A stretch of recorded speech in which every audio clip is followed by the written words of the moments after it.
नमस्कार। आज का हमारा ये वीडियो कक्षा 9 के लिए है। कक्षा 9 में हम लोग माखनलाल चतुर्वेदी की एक कविता कैदी और कोकिला पढ़ रहे थे, जो पिछले वीडियो में समाप्त हो गया। आज के वीडियो में हम लोग एक नया पाठ क्षितिज से लेंगे, जिसे हरशंकर परसाई जी ने लिखा है। और ये एक स्टोरी है, या आप इसको संस्मरण तो नहीं कहेंगे, ये एक ऐसी स्टोरी है जिसमें व्यंग किया है हरशंकर परसाई जी ने, और व्यंग के माध्यम से सामाजिक, आर्थिक और राजनीतिक पर प्रकाश डाला है। इस पाठ का नाम है प्रेमचंद के फटे जूते। प्रेमचंद के फटे जूते के माध्यम से महान और महत्वपूर्ण व्यक्तियों की स्थिति पर प्रकाश डाल करके हरशंकर जी ने एक ऐसा कार्य किया है जो समाज में नहीं होना चाहिए। पाठ को पढ़ने से पहले हम लोग लेखक के बारे में थोड़ा परिचय ले लेते हैं। हरशंकर जी का जन्म 22 अगस्त 1924 में हिंदी के प्रसिद्ध कवि और लेखक के रूप में हुआ था। 1995 में इनकी मृत्यु हो गई थी। उनका जन्म जमानी नाम का गांव था, होशंगाबाद मध्य प्रदेश में हुआ था। ये हिंदी के पहले रचनाकार थे जिन्होंने व्यंग विधा को हिंदी साहित्य में एक अलग पोजीशन यानी दर्जा दिलाया, और हिंदी साहित्य को हल्के फुल्के मनोरंजन की परंपरा से अलग हटा करके एक समाज के साथ जुड़े हुए व्यापक प्रश्नों को हास्य व्यंग के माध्यम से हमारे सामने रखा। उनकी रचनाएं गुदगुदाती हैं, हमें थोड़ा हंसाती हैं, परंतु समाज की वास्तविक तस्वीर से भी परिचित कराती हैं। हमारी सामाजिक राजनीतिक व्यवस्था में पिसने वाले मध्यम वर्गीय व्यक्ति अपनी सच्चाइयों और अपनी निष्ठा के कारण इस कहानी के बहुत निकट रहता है। हरशंकर जी की लेखनी के बहुत करीब है। हरशंकर जी ने नागपुर विश्वविद्यालय से हिंदी में एमए किया था, और 18 वर्ष की उम्र में ये फॉरेस्ट विभाग में यानी फॉरेस्ट में जंगल विभाग में नौकरी करने लगे। खंडवा में 6 महीने की अध्यापक की नौकरी की। 2 वर्ष जबलपुर में स्पेस ट्रेनिंग कॉलेज में शिक्षण कार्य किया। फिर 1943 में वही मॉडल हाई स्कूल में अध्यापक हो गए। फिर इन्होंने 1952 में सरकारी नौकरी छोड़ करके 1953 में स्वतंत्र लेखन शुरू किया।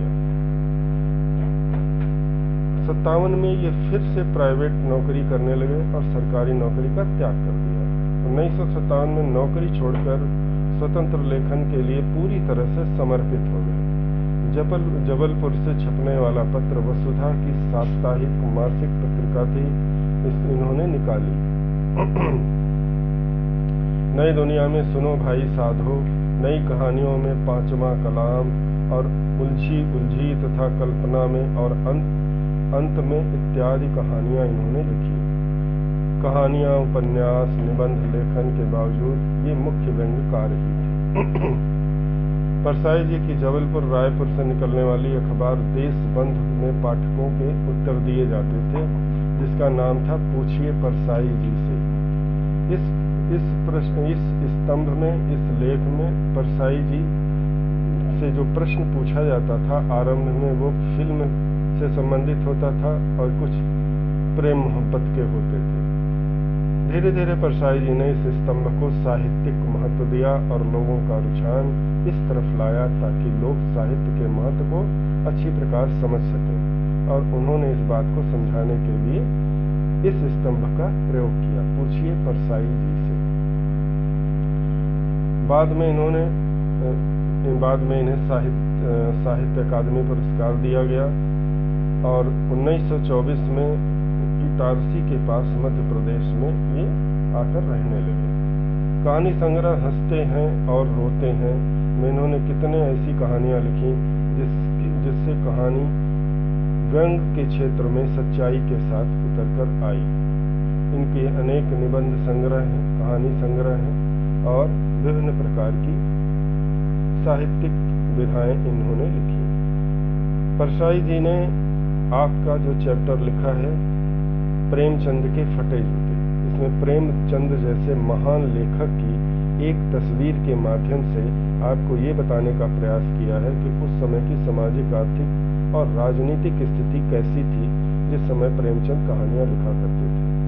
आज उनकी कहानियों को बेचकर, लिख कर, छाप करके लोग बहुत पैसा कमाते हैं और पढ़ करके बहुत सारी दुनिया आनंद लेती है, परंतु वो साहित्य का पुरोधा यानी साहित्य में एक मुकाम बनाने वाला, साहित्य को एक स्थान दिलाने वाला व्यक्ति किन परिस्थितियों में जिया और किस तरह से रहा। हरशंकर जी ने इसके माध्यम से प्रेमचंद की अनेक कहानियों को उदाहरण दिया और इस उदाहरण के माध्यम से ही उन्होंने विभिन्न प्रकार के प्रश्न स्वयं प्रेमचंद जी से भी किए हैं। तो अब हम लोग देखेंगे कि किस प्रकार से ये पाठ शुरू करते हैं। तो चलिए अब हम लोग एक एक लाइन के माध्यम से इसको देखते हैं। ये हरशंकर परसाई जी हैं और इस पाठ में हम लोग इनका एक हास्य व्यंग वाला कहानी आप कह सकते हैं, ये हास्य व्यंग की एक स्टोरी है जिसका नाम प्रेमचंद के फटे जूते हैं। हालांकि ये हास्य व्यंग में आती है, परंतु हरशंकर जी ने इस कहानी के माध्यम से तत्कालीन सामाजिक, आर्थिक और राजनीतिक स्थिति को स्पष्ट करने का प्रयास किया है कि उस समय, जिस समय देश गुलाम था और भारत विभिन्न प्रकार की जंजीरों में जकड़ा हुआ था, बहुत सारी परेशानियां और मुसीबतें थीं, उस समय साहित्यकारों की क्या स्थिति थी, ये बात इसमें इन्होंने स्पष्ट की है।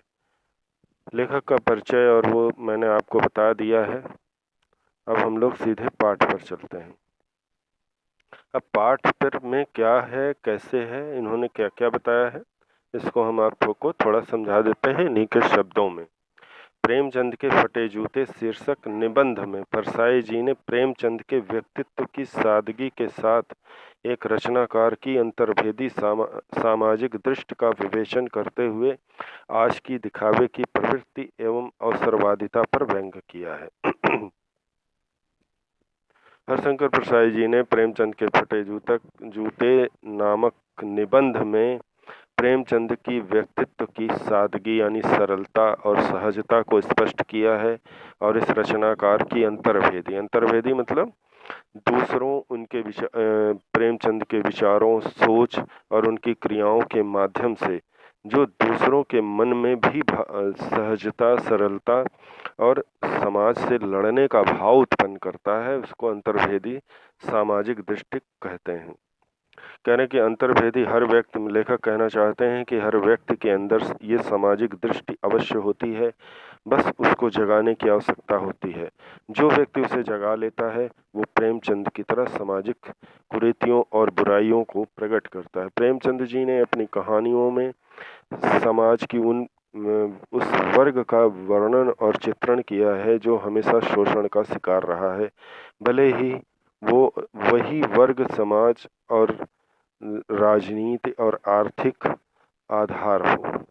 मध्यम वर्गीय वर्ग ही समाज का आधार होता है और वही शासन प्रशासन को चलाता, अप्रत्यक्ष रूप से चलाता और बनाता है, परंतु सबसे ज्यादा झेलना उसी को पड़ता है। हरशंकर जी ने प्रेमचंद के माध्यम से इस बात को उजागर किया है।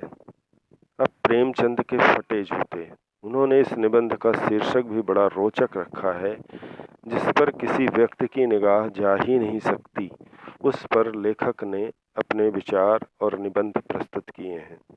तो चलिए अब हम लोग देखते हैं। लेखक बता रहे हैं कि प्रेमचंद का एक चित्र मेरे सामने है। प्रेमचंद लेखक, राइटर, उपन्यासकार, सब उनका एक चित्र, फोटो लेखक के सामने है जिसमें वे पत्नी के साथ फोटो खिंचा रहे हैं। लेखक बता रहे हैं कि फोटो जो मेरे सामने है वे इसमें अपनी पत्नी के साथ फोटो खिंचा रहे हैं। सिर पर किसी मोटे कपड़े की टोपी बंधी हुई है। पुराने समय में सर को खुला नहीं रखा जाता था, वो चाहे पुरुष हो चाहे स्त्री हो। स्त्रियां अपनी साड़ी से घूंघट कर लेती थीं, पुरुष सर के ऊपर टोपी या गमछा बांधा करते थे, मफलर बांधा करते थे। करें सिर पर मोटे कपड़े की टोपी थी, कुर्ता और धोती पहने हैं। हमारा प्राचीन परंपरागत ड्रेस कुर्ता और धोती। प्रेमचंद कुर्ता और धोती पहने हैं। पुराने समय में बड़े बड़े लोग भी इसी वस्त्र को पहनते थे। कंठपटी चिपकी है। कंठपटी यानी कान के बगल का हिस्सा यानी गाल के ऊपर का हिस्सा चिपका हुआ है, यानी हड्डियों और चमड़ी आपस में एकाकार हो गई हैं। लेखक कहना चाहते हैं कि चमड़ी उन हड्डियों में चिपक गई है जो कान के नीचे वाले हिस्से हैं, उनको कनपटी कह रहे हैं, यानी उनमें लेस मात्र भी अतिरिक्त मांस नहीं है, बिल्कुल एकदम कनपटी चिपकी हुई है। गालों की हड्डियां उभर आई हैं। गाल के नीचे आपकी जो बेस होता है हड्डियां होती हैं, कुछ लोगों की हड्डियां बाहर निकली रहती हैं, और अगर चेहरा पतला और कमजोर व्यक्ति हो, दुबला पतला हो, तो वो हड्डियां और बड़ी बड़ी दिखती हैं। लेखक कह रहे हैं ये हड्डियां जो प्रेमचंद के गालों की हैं वो उभर आई हैं, यानी साफ साफ दिख रही हैं।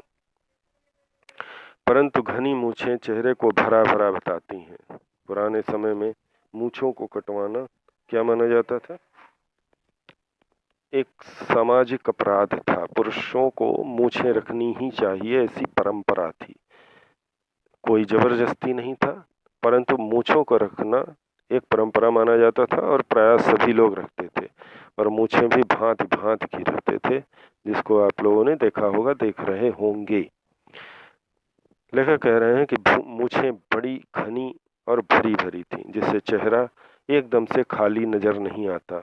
लेखक कह रहे हैं कि अगर ये मूछें न होती तो शायद प्रेमचंद का चेहरा किसी खाली बोतल के समान लगता। पाँवों में कैनवस के जूते हैं। कैनवस यानी सेमी लेदर अर्थात रैक्सीन। पैरों में ऐसे जूते हैं जो बिल्कुल भी स्टैंडर्ड और आप कह सकते हैं प्रेमचंद जैसे महान लेखक के स्तर के नहीं हो सकते, परंतु ये उनकी आर्थिक स्थिति को प्रदर्शित कर रहा है, इसलिए पाँव में कैनवस के जूते हैं, जिनके बंद बेतरतीब बंधे हैं।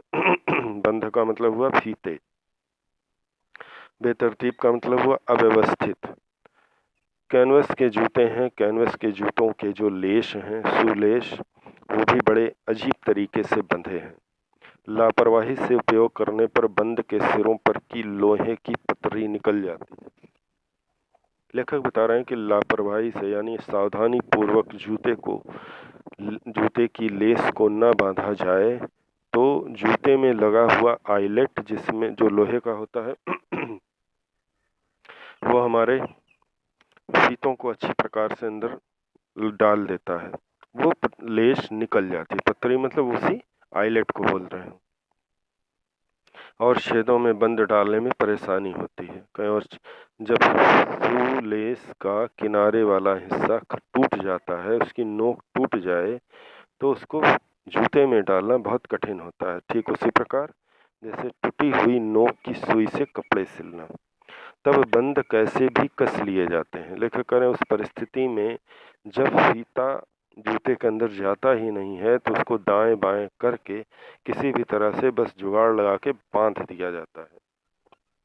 लेखक बता रहे हैं प्रेमचंद के जूते भी ऐसे ही बंधे हैं। दाहिने पांव का जूता ठीक है। आपसे प्रश्न पूछा जाता है ना, किस पैर का जूता ठीक है, तो आप याद रखिएगा दाहिने पांव का जूता ठीक है। मगर बाएं पांव के जूते में बड़ा छेद हो गया है, जिसमें से उंगलियां बाहर निकल आई हैं। लेखक करें कि दाहिने पांव का जूता उनका ठीक है, स्वस्थ है, परंतु जो बाएं जूता है, बाएं पैर का जूता है, उसको में भयानक छेद है। एक बड़ा सा छेद है, और वो छेद इतना बड़ा है कि अब उंगलियां पैरों की जूते से बाहर आ चुकी हैं, यानी किसी भी परिस्थिति में उनको छुपाया जाना असंभव है। मेरी दृष्टि इस जूते पर अटक गई है। लेखक ने अभी तक आपको ये बताया कि प्रेमचंद्र जी का स्वरूप जो चित्र में मैं देख रहा हूँ वो क्या है, कैसा है, और उन्होंने क्या क्या पोशाकें पहन रखी हैं, किस किस तरह की उनकी छवि दिख रही है हमें फोटो में। अब लेखक कह रहे हैं कि मुझे उनके किसी भी कोई भी स्वरूप से कोई मतलब नहीं है। मेरी दृष्टि यानी नज़र उस फटे जूते पर अटक गई। अटक जाना मतलब रुक जाना। लेखक कह रहे हैं कि मैं सोचता हूँ, फोटो खींचने की अगर यह पोशाक है तो पहनने की कैसी होगी। लेखक कह रहे हैं कि फोटो खींचने के लिए अगर इस व्यक्ति ने यह पोशाक यानी ड्रेस पहन रखी है तो आम समय में क्या पहनता होगा। पुराने समय में क्या होता था कि फोटो खींचना आज के समय की तरह आसान नहीं था। आज तो बस मोबाइल उठाए खिचिक खिचिक करते चले गए, फोटो खींचती चली गई, चाहे जितनी फोटो चाहे जब जिस परिस्थिति में चाहे खींच सकते हैं।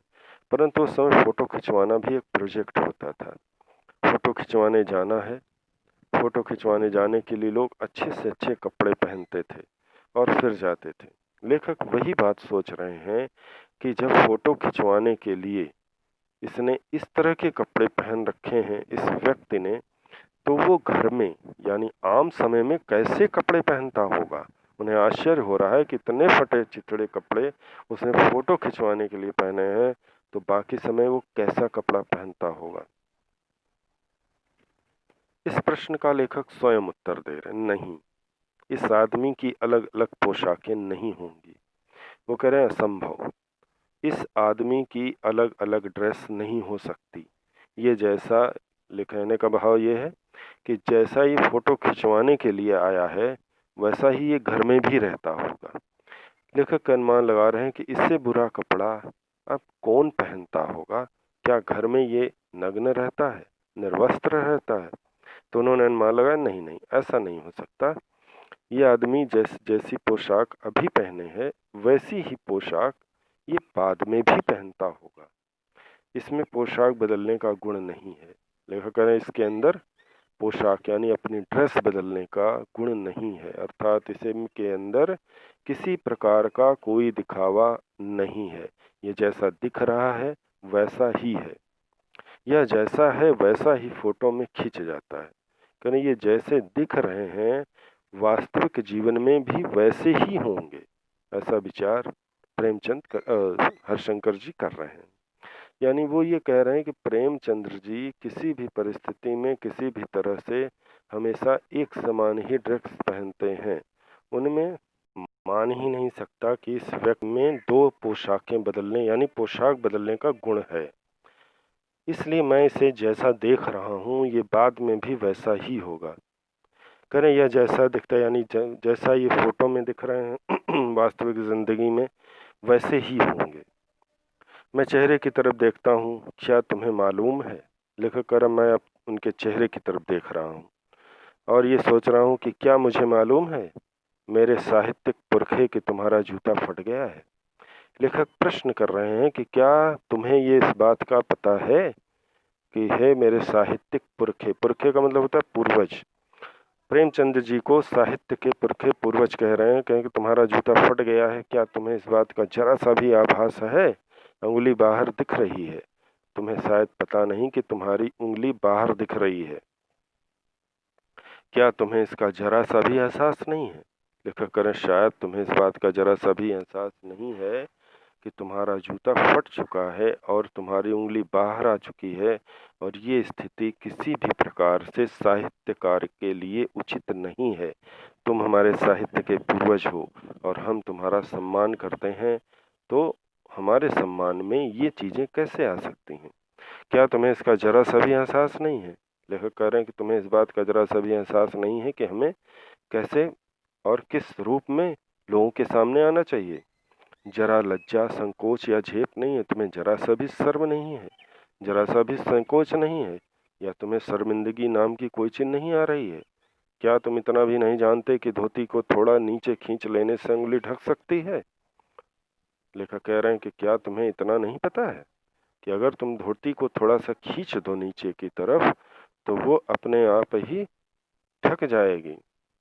धोती थोड़ा नीचे खींच लेने से उंगली ढक सकती है, मगर फिर भी तुम्हारे चेहरे पर बड़ी बेपरवाही, बड़ा विश्वास है। लेखक कहना फिर भी तुम्हारे चेहरे पर बहुत बेपरवाही यानी लापरवाही, विश्वास, ये सब तुम्हारे चेहरे पर दिख रहा है, जैसे तुम्हें कुछ फर्क ही नहीं पड़ता हो।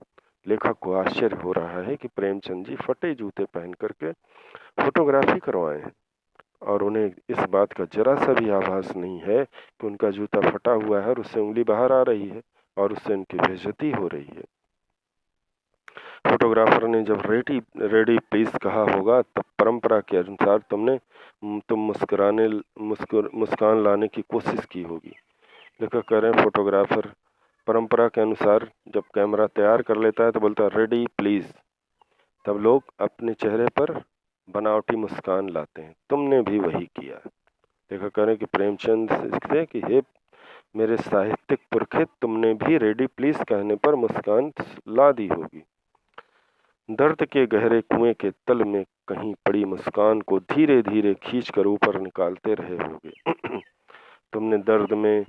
तुम्हारे दर्द में छुपी हुई मुस्कान को खींचकर तुम धीरे धीरे ऊपर लाए होगे। लेखक कहना चाहते हैं कि मैं समझ सकता हूँ कि तुम्हारे चेहरे पर ये जो मुस्कान है ये पूरी बनावटी है। तुम्हारे अंदर दर्द ही दर्द छुपा हुआ है। उस दर्द के कुएं में तुम मुस्कान खोजने की कोशिश कर रहे होगे, धीरे धीरे मुस्कान को ऊपर लाने की प्रयास कर रहे होगे, ये दिखाने का कोशिश कर रहे होगे कि मैं रेडी प्लीज कहने के बाद कितना प्रसन्न हूँ और किस प्रसन्न मुद्रा में फोटो खिंचवा रहा हूँ। तुम्हारे इसी प्रयास के बीच में लेखक कह रहे हैं कि क्लिक करके फोटोग्राफर ने थैंक यू कह दिया होगा। जब तुम अपनी हंसी को अपने चेहरे पर काबिज होने की कोशिश करा रहे होगे, फैलाने की कोशिश करा रहे होगे, इतनी ही देर में फोटोग्राफर ने कैमरे को क्लिक कर दिया और क्लिक करने के बाद तुम्हें थैंक यू यानी धन्यवाद भी दे दिया कि आपकी फोटो खिंच गई। और हे मेरे साहित्यिक पुरखे, तुम सही मुस्कान लाने का प्रयास ही करते रह गए। कह रहे विचित्र है यह अधूरी मुस्कान। लेखक कह रहे हैं ये तुम्हारी मुस्कान बहुत विचित्र है, बहुत आश्चर्य करने वाली है। यह मुस्कान नहीं, इसमें उपहास है, व्यंग है। यह मुस्कान नहीं है, इसमें उपहास यानी हंसी है, व्यंग है।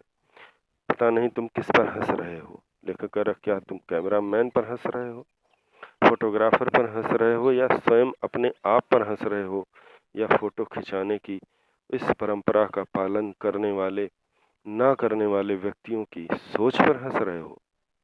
अब लेखक ये कहन बताएंगे हमको आगे कि प्रेमचंद किस पर हंस रहे हैं। लेखक इस बात का ब्यौरा प्रस्तुत करेंगे, तो हम लोग इसके आगे का अगले वीडियो में देखेंगे।